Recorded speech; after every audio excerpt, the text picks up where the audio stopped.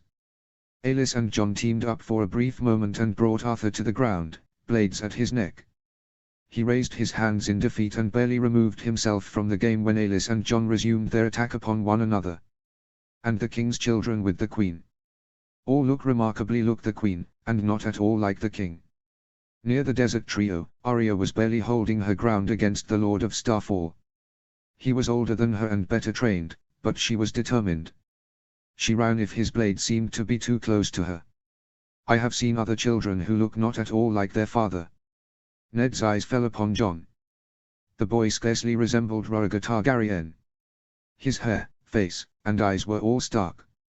It was his lean build and graceful movement which resembled the former Prince of Dragonstone. There is an old tome, which Jon Arryn had been reading when he died. It records the lineages of all the great houses of Westeros, including descriptions of every member of the family. Every child of House Baratheon has been born black of hair, no matter the color of the mother's hair. The bastards I have seen of the king have also been black of hair, no matter the color of the mother's hair. Edric knocked the sword from Arya's hand, and she knelt in defeat before him. A curious thing, Oberyn responded with caution. But what do you suspect? Ned hesitated a moment, and then told Oberyn everything that he knew. He told him of Lysa's letter to Catelyn. He told Oberyn about the attempt to murder Bran and of Sir Jaime Lannister's attack upon himself. Jon held his blade close to Aelys's throat, but she merely laughed at him for she was still armed. I think that Cersei's children are bastards born of incest with her own brother, Ned concluded. Aelys grabbed Jon's hand and swung a leg behind his, tripping him and causing him to fall beneath her. She pinned him and brought her own sword to rest against his neck in victory. And what will you do? I will tell the king when he returns. I think that he will believe my conclusion. If this is your decision, why does it trouble you? His hands were bloodless from his grip upon the arms of his chair. The children switched partners. Jon practiced with Lord Beric, Arthur with Demon Sand, Aelys with Arya, and Edric with one of the younger squires. I dreamt of the day that King's Landing fell. I saw their bodies. I saw your sister and niece and nephew. Robert looked upon them and was pleased. His voice shook with rage. Even now, so many years later, he was still furious over the murders of the children and Princess of Dawn. He would murder the Queen's children. You wish to tell her? The men looked at one another and Ned gave him a brisk nod of his head. It will not end well. Do you think that I am correct in your hypothesis? I believe that it is quite possibly true. Yet if you are and you confront the Queen, what then? Are you prepared to fight the lions? We are already at war. Lord Tywine has sent men to burn villages in the Riverlands in retaliation for my wife taking Tyrion hostage. I sent men from here to subdue Tywine's bandits, and Lord Tully is beginning to amass his own men in defense against the Lannisters. Oberyn's eyes were alight with a hunger that could only be quenched by bloodshed. Are you willing to do what must be done? His eyes fell at once upon Jon. We do not have the support for such an action, which you well know, Ned hissed. Patience. Patience, he spat the word as though it were a curse. That is all my brother ever speaks of. And think of how different our world would be if my brother had known the meaning of the word, or my sister, or Rhaegar. They gazed upon one another with steady glares for a long moment. We may never be able to fully avenge all that was lost. I have ordered the death of Gregor Clegane. He is the man responsible for sacking towns in the Riverlands, and he is responsible for murdering your sister. It is Lord Tywine who should be held responsible. And he will be if we are smart about how things are handled now, especially regarding the Queen and her children. Oberyn glared stiffly at Ned for a long moment before speaking again. What is it that you think we should do? You said yesterday that my children would all be welcome to visit Dorne.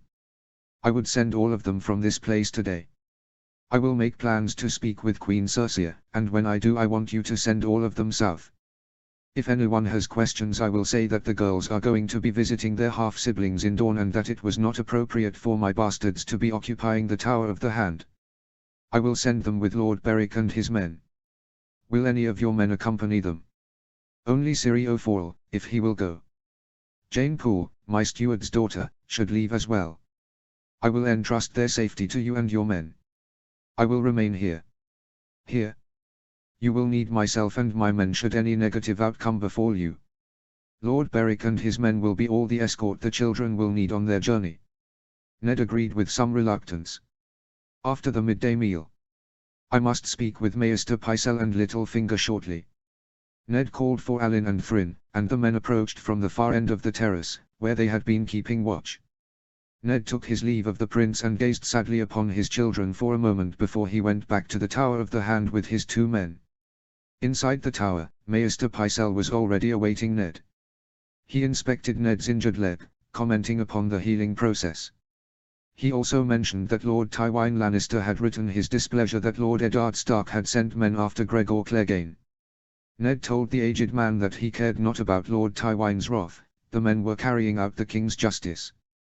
If Tywin Lannister interfered, it would be the king to whom he would answer. Lord Baelish arrived about an hour after the Maester departed. Littlefinger shared whispers he had heard. Men at arms were gathering at Casterly Rock. Prince Joffrey, the Royces, and several other members of the hunting party had returned.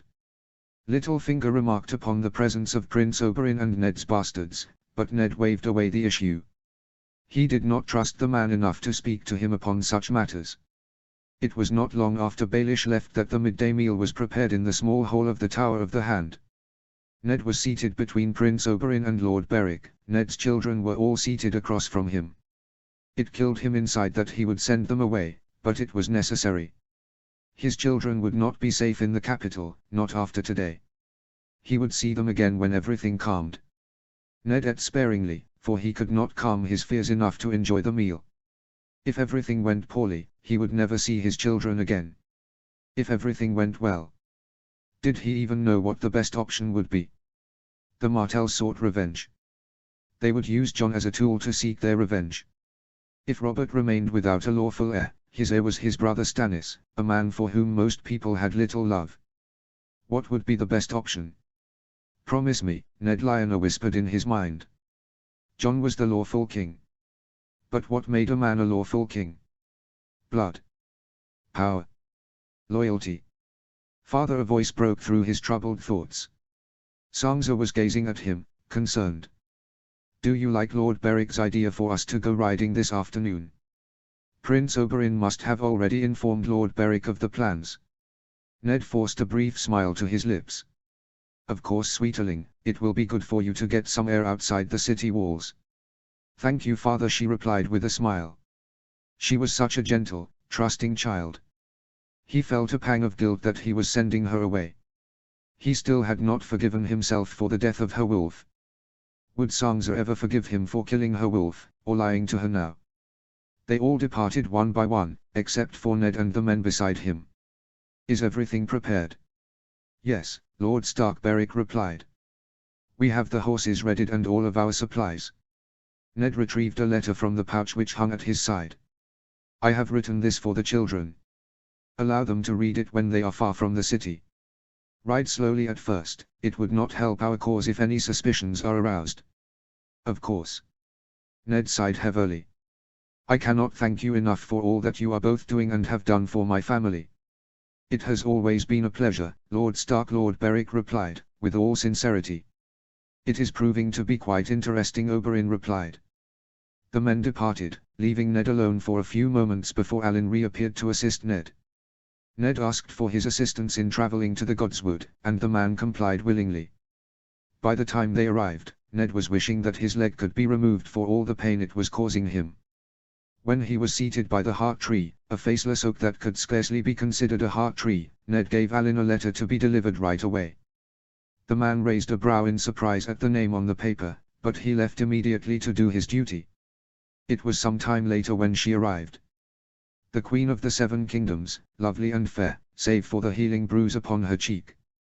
Queen, as Ned's sister could have been, as Oberyn's sister should have been. He asked her if the king had ever struck her before, to which she claimed that he had never struck her face before. She said that her brother would have killed the king if Robert had ever dared to strike her in his presence. "My brother is worth 100 of your friends," she then declared boldly. "Your brother, or your lover?" He asked the question boldly, and to his shock she replied without hesitation. "Both." She confessed that they had been lovers since they were children, 2 bodies and 1 person, she claimed. Why should she feel ashamed when the Targaryens had married brother to sister for generations? "My son Bran. He saw us," she told him as she looked him directly in the eyes. "Would you not do anything to protect one of your own children?" "Of course," he replied without hesitation. He had done so that very day by sending his children from the city. "Then do you not think that I would do anything to protect my children?" "They are all Jaime's," he stated mildly. She laughed. "Yes, thank the gods." He asked how it was that she had never been pregnant by Robert. She confessed that the only time she had been with child by her husband she found a way to end the pregnancy. In more recent years they scarcely had been in a bed together, and she had not allowed him to be truly intimate with her in a long time. He asked her what had caused her to hate Robert so much, and she answered him with fire in her eyes. She told him of her wedding night. She told him that while King Robert was drunkenly consummating their marriage, he called her Lyanna. Did it all come back to his sister? The little girl whom Ned could still, in his mind's eye, see so clearly as she played in the pools beside the ancient heart tree in Winterfell. The nearly grown girl who would race her horse at terrifying speeds through the Wolf's Wood. The young maiden who cried and shouted when she was betrothed to Robert Baratheon. The slightly older maiden who cried as the Prince of Dragonstone played his harp and sang. The young mother who died of childbed fever shortly after he arrived beside her bed. Promise me, Ned. He did not know if he should weep or curse his sister's bones. He had never known how he should feel about his sister after she had died. Did she think for a moment of how many lives one decision would ruin? "Robert would have hated my sister," he said darkly. She looked up at him in shock. "She was much like you," he continued. "Beautiful and spirited. She would never have backed down to him, and if he had struck her she would have killed him. Would you?" The color drained from her face.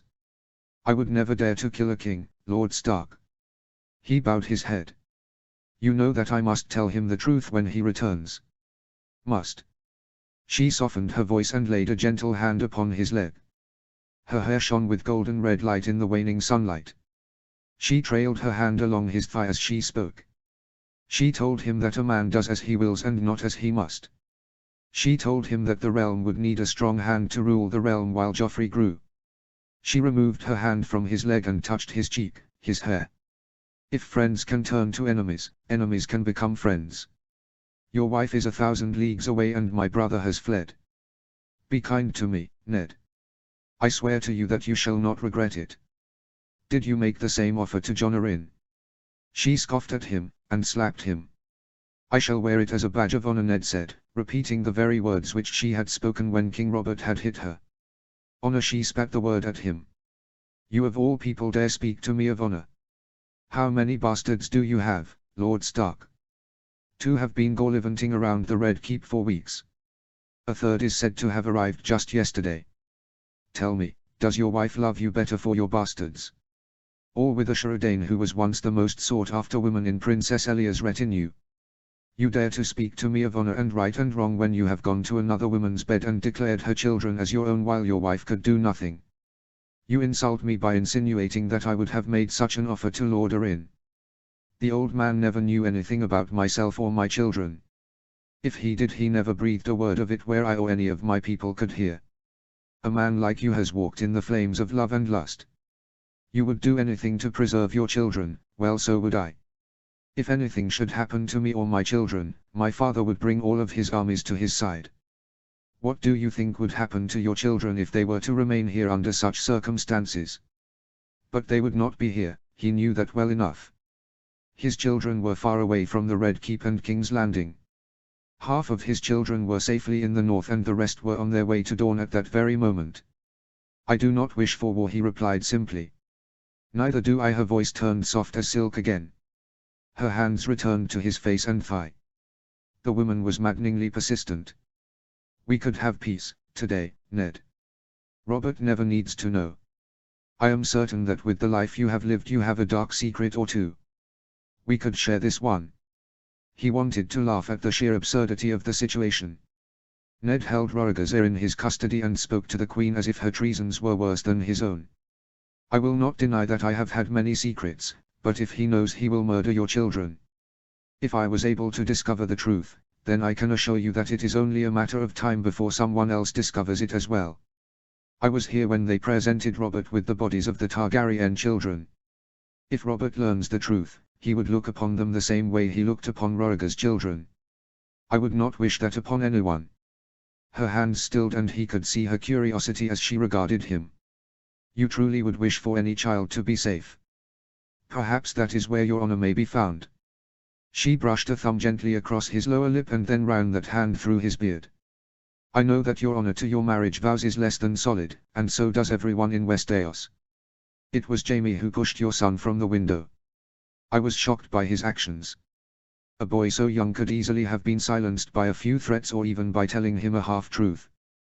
Children of that age do not understand the ways of adults.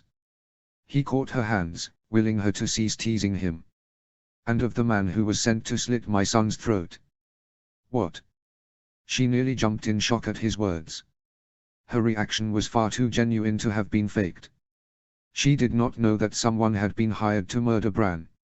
Is that why your wife seized my brother? Yes, he answered honestly. She laughed. Why would Tyrion try to kill your boy? He has no reason to kill your son. Jaime would never hire a sword when his own hand could do the killing. I would never do such a loathsome deed. The boy was unconscious and it was only by the will of the gods that he awoke and has no memory of what he saw. He dropped her hands, at a loss for words. You do not seem to have all of the answers anymore, Lord Stark. He smiled wanly at her. I have never had all of the answers, Your Grace. Is that why you did not take the throne when you had the chance? He bit back a bitter laugh. I had no desire to sit upon the throne. Then that was your mistake, Lord Stark. She stood and looked down upon him. Her hair illumined by the sun which was sinking low in the sky behind her. She seemed a bit like a lioness as looked down upon him. You should have taken the throne when you saw my brother seated upon it, the Mad King dead at his feet. A terrible mistake. I have made many mistakes in my life, but that was not one of them. Oh, but it was, my lord. When you play the Game of Thrones, you win or you die. There is no middle ground. With that, she walked away from him and returned to the keep. It was some hours later when Prince Oberyn and Alicent appeared to escort him back to the Tower of the Hand. Are they gone? Ned asked Oberyn the moment he saw the man. They are well on their way to safety, he replied. Did you ask her? Ned bowed his head. It is as I suspected. She admitted it, he hissed, drawing himself to within an inch of Ned's face. Yes. I told her to flee the city and she did not seem interested. Oberyn swore fiercely. Don't you see, he spat, when Ned looked upon the prince in confusion. They were standing just outside the door of the Tower of the Hand. If she does not fear the truth or wish to flee from the city, it can only mean one thing. She does not anticipate the king returning from the hunt alive. Cersei Lannister had learned long ago to never have faith in men. She had learned that men could not be depended upon for anything as a girl. Her father had always been cold, unloving, and immovable, and that had only worsened once her mother had died. Her mother's death had been Tyrion's fault, but their father had allowed the monster to live. She had dreamt of becoming Roraga's bride when she was young, but that too was for naught. Then, after blood and war, she had become the queen. She had been wed to the young, handsome, charming Robert Baratheon. She could have been happy. She could have loved him. Instead he had called her Lyanna as he claimed her body. The only man whom she had ever trusted was Jaime, her twin, her heart. Yet even he had abandoned her in her time of need. Cersei turned uneasily upon her bed. Sleep was refusing to come to her. She dared not call for another cup of dream wine, as the first three had worn off without a whisper of sleep to ease her mind. Her mind had not ceased turning since her conversation with Lord Stark had ended. She worried that she had said too much. She worried that he knew too much.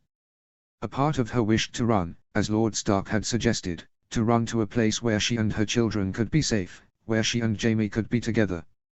A larger part of her refused to run. She was the queen and her son would be king. Eddard Stark could not overthrow her. He could not defeat Tywin Lannister. He would never be able to tell his beloved Robert Baratheon the truth about her children. If Lancel did his job, King Robert's days would surely be at an end. Did she really have such faith in Lancel? If Lancel failed her in his task? She shuddered at the thought. "I will be free," she hissed into the warm night air. "You cannot take the crown from me, Eddard Stark.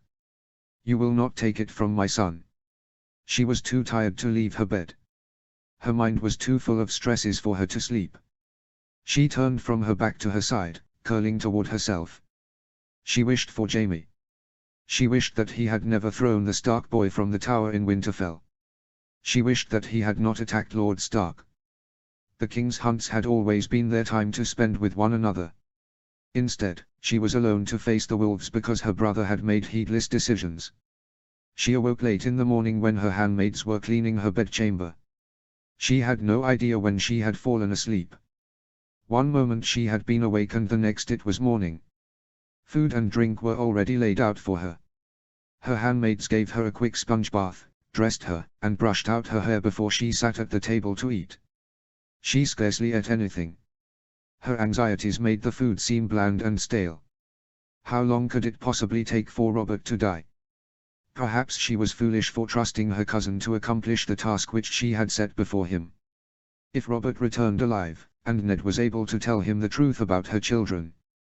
But would Ned's suspicions be proof? No, but her confession to Lord Stark would be proof enough. She should have kept her silence. She should have told him off in horror. Jaime had always told her that pride would be her undoing. Nien, she called to one of her handmaids. The slip of a girl appeared beside the table at once. "Have Lord Baelish meet me in my drawing room." The creature seemed out of sorts at the command. "Now, your grace." Cersei raised a golden brow. "Was everyone in the Red Keep a fool?" "As soon as he can be found. I do not want to be kept waiting long." "Of course, your grace."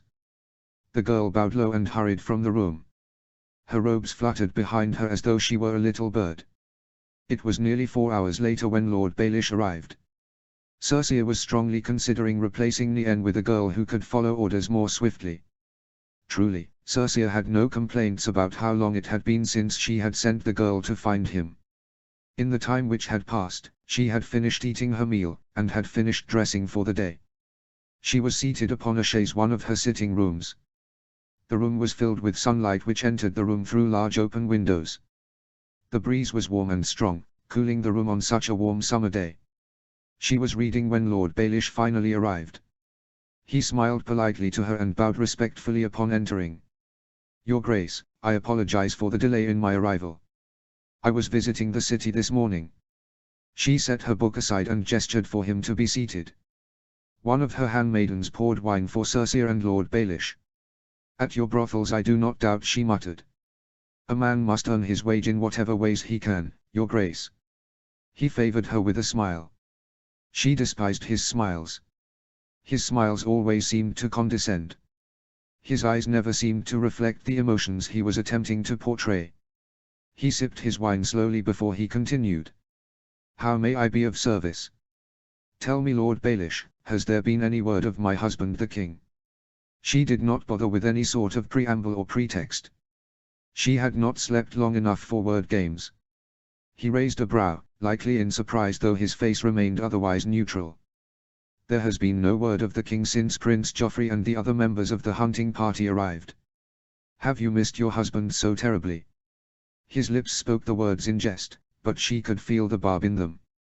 "It is the realm for which I am concerned. The Hand has been making many decisions of which the king must be informed. Oh, I am certain that the king has heard about some of Lord Stark's decisions. Knowing his grace, that will only extend the hunting trip. Hopefully extending the trip would provide Lancel ample opportunity to rid the world of Robert Baratheon. If that is his grace's will, then it shall be his will. Though I would rather not have this realm torn to pieces by the whims of Lord Stark. I am uncertain Lord Stark is capable of acting upon a whim, your grace." though I have heard interesting tales of his actions of late. Did he know? No, of course it could not know anything. Meaning? Are you aware that Prince Oberyn Martell is a guest of the Hand? Of course I am. Her reply was terse. She took no pleasure in the presence of the Dornish prince within the walls of the Red Keep, but all reports indicated that he was merely visiting Lord Eddard. What exactly that meant, she was uncertain. Prince Oberyn knew the Stark bastards, but coming to visit them in King's Landing was unusual.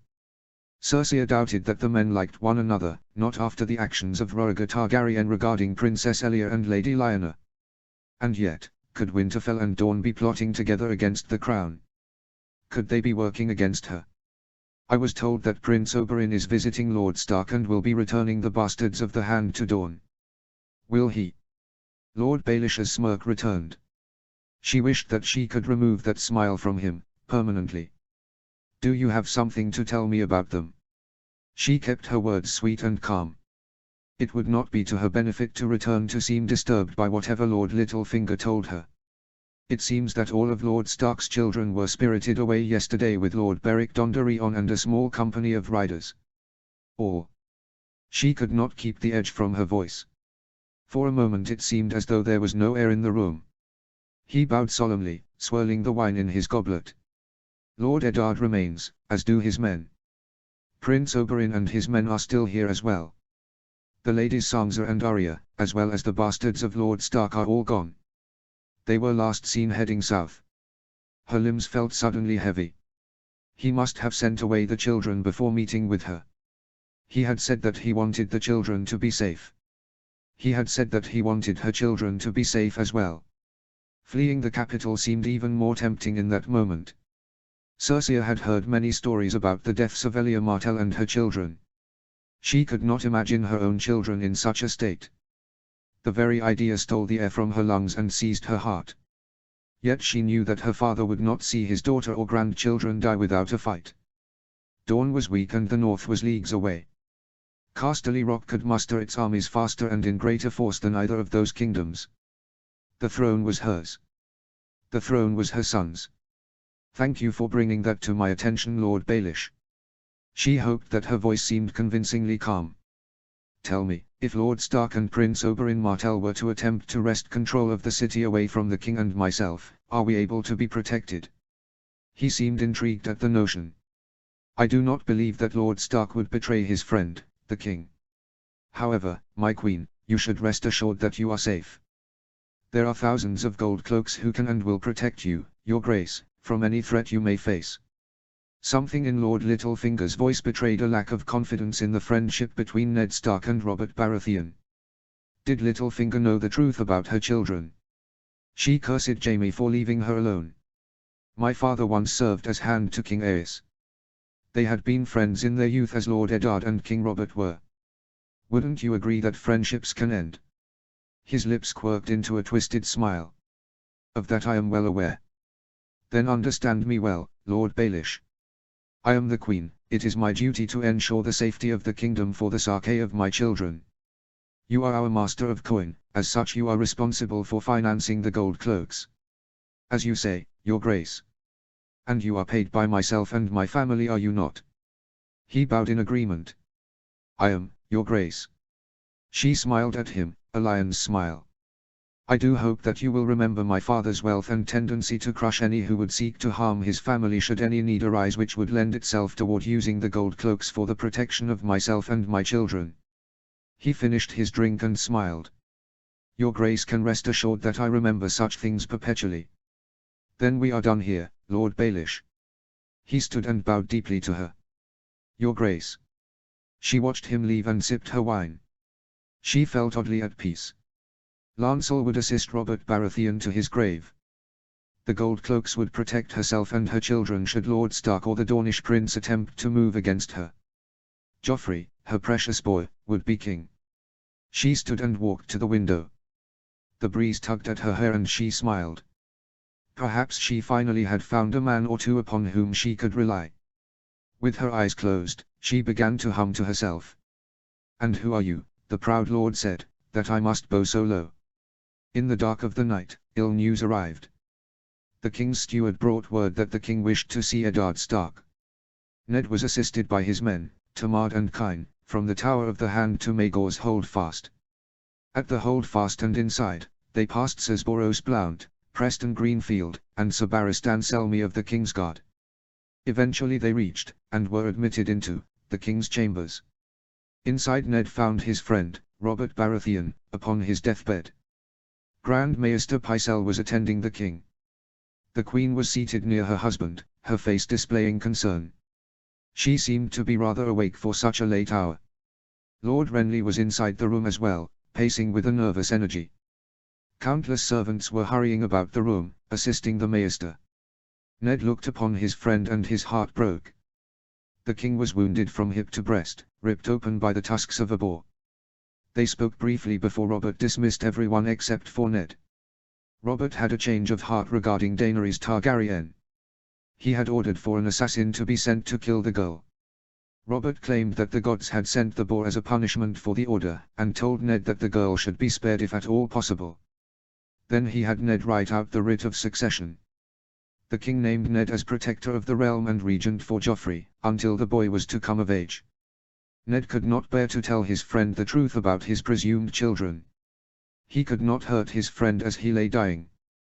When the order was written, with Ned writing my heir in place of my son, Ned reopened the door to the king's chamber.